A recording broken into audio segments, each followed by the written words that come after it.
Hi everyone, Lisa Hagan here, and I've got a bombshell report to share with you, and that is this. A second memo has just been released by the Senate Judiciary Committee. Now this is different from the first 4-page FISA memo. This is another memo that reveals that Christopher Steele, the former British spy who created the fake dossier on Donald Trump about the false Russia collusion narrative, well apparently this reveals that he had compiled a second one in which that was not leaked to BuzzFeed. We know he leaked the original fake dossier to BuzzFeed, but this one reveals that Christopher Steele had another one which he didn't give to BuzzFeed. Now I'm going to take you straight to the memo because it is heavily redacted, and I want to show it to you, but some of the things that we learned from the get-go off this memo are, first and foremost, they just have a brief review that Christopher Steele was paid money by was hired by Fusion GPS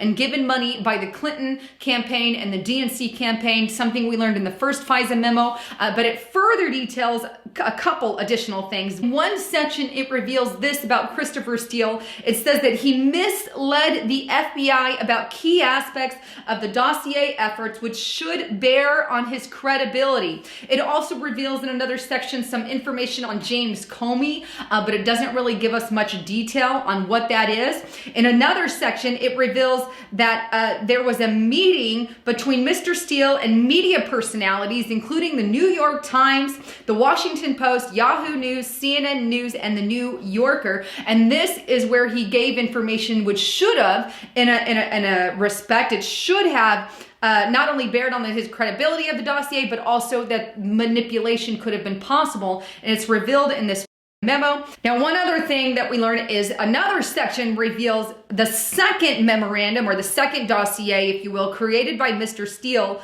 that wasn't published to BuzzFeed, was created or prepared October 19th of 2016. And in that report, it alleges, and they kind of have this part redacted, but it says that Mr. Steele's memorandum states that his company received this report from an unknown source at the U.S. State Department, that the report was the second in a series, and that the report was information that came from a foreign subsource who was in touch with a contact of and a friend of the Clintons. Now, it doesn't name the name, but then it was passed on to someone else. Now, it is troubling enough that the Clinton campaign funded his work, but also that the Clinton associates were basically working with Steele on this stated credibility. So let me put this in a nutshell. Basically what we learned is in the second memo is that Christopher Steele made another memorandum or dossier which never got handed over the media personnel, but in this dossier we learned that he had direct contact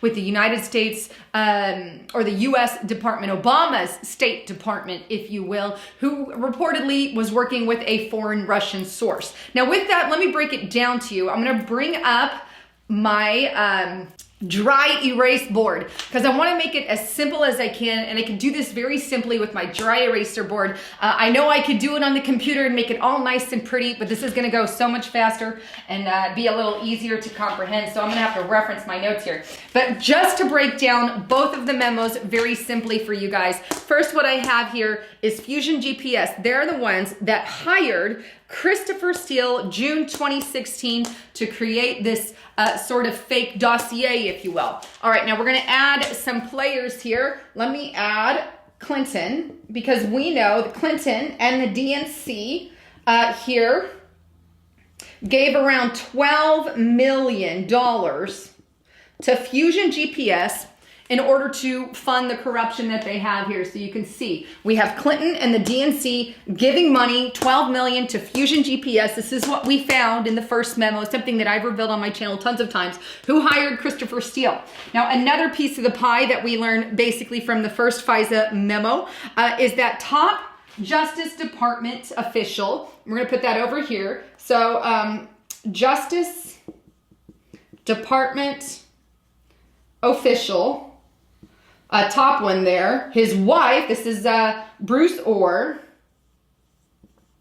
wife, Nellie, I believe is her name, but they are key aspects because here's what happened here. We have Fusion GPS paying money, okay, to the Justice Department official Bruce Orr's wife. So basically we have Nellie, N-E-L-L-I-E. We're going to put her, Nellie Orr, instead of wife. N-E-L-L-I-E, Orr, is the one who got paid. So basically Nellie Orr, we'll put N-O here, works for Fusion GPS. She is on their payroll. Now this is what we have so far. Hopefully you can see it without the glare. I'll throw up a better picture. But this is what we learned in the first memo. But one other thing to add to that is the FBI. We know that Christopher Steele gave the information to the FBI on that particular dossier, but what wasn't shared was the fact that he received $12 million through Fusion GPS received $12 million from the DNC, from the Clinton campaign, in order to put together and fund that dossier. That was not shared. So all that was shared with the FBI is here's this fake dossier from Christopher Steele.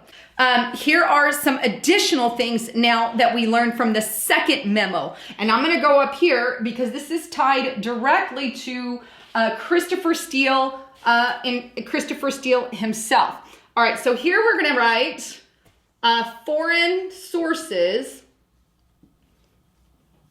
basically a Russia source here. So we have a Russia source up here, and then we have Obama's State Department.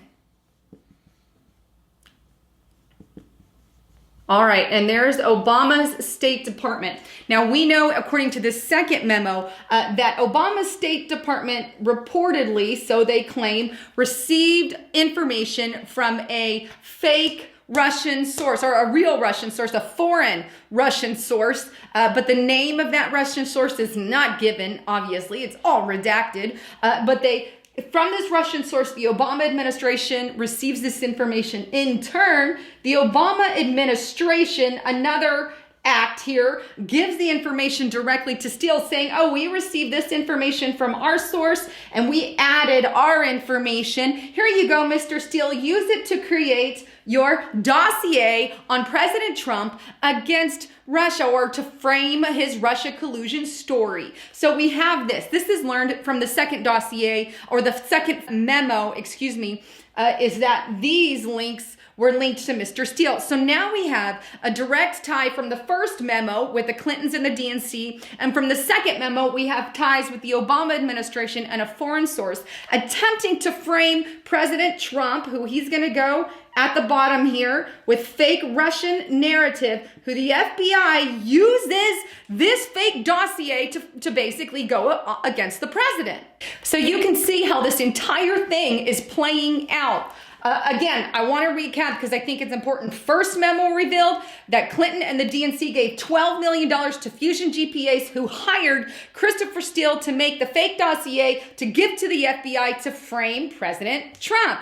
In addition, the second memo, we relearned that Christopher Steele had not one but two dossiers or whatever that he created. The second one wasn't given away, but in the second memo, it's getting confusing. So two memos, and I believe two dossiers, if you will.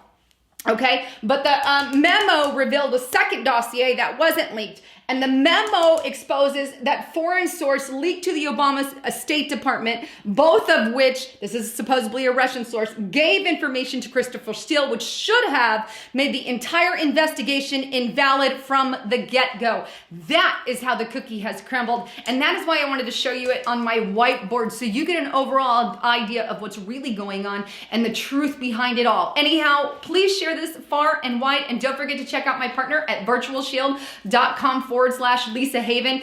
They have an IP scrambler. It's none of anybody's business in the government what you want to search and what you want to look up. You can look up whatever you like. Just keep in mind, there's always a trail, but with a VPN, they could at least scramble that IP address like it comes out of some other area and computer. So get on a VPN. Also, subscribe to the channel. If you like what you heard, subscribe, and share it, because it's the only way that the information is going to go viral. Anyhow, thanks again for tuning in. I'm Lisa Haven, signing out.